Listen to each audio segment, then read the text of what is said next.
కేంద్ర రాష్ట్ర ప్రభుత్వాల అప్రజాస్వామిక విధానాలకు వ్యతిరేకంగా కాంగ్రెస్ పార్టీ చేపట్టిన జన ఆవేదన సమ్మేళనం విజయవంతమైంది. సీనియర్ కాంగ్రెస్ నాయకులు, మాజీ మంత్రి వనమా వెంకటేశ్వరరావు నాయకత్వంలో, వనమా రాఘవ నేతృత్వంలో వేలాదిగా కాంగ్రెస్ కార్యకర్తలు జిల్లా కేంద్రం కొత్తగూడెం తరలివెళ్లారు. ముందుగా పాల్వంచ పట్టణ పురవీధుల్లో వేలాది కార్యకర్తలు కదం తొక్కారు.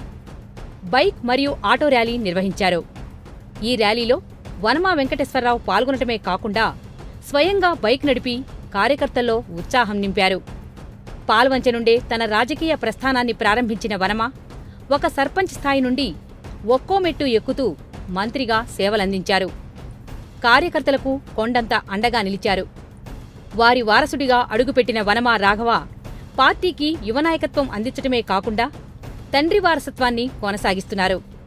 నేడు జిల్లా కేంద్రంలో జరిగిన జన ఆవేదన సమ్మేళనానికి కర్త, కర్మ, క్రియ అన్నీ తానై నిర్వహించటమే కాకుండా దానిని విజయవంతం చేశారు.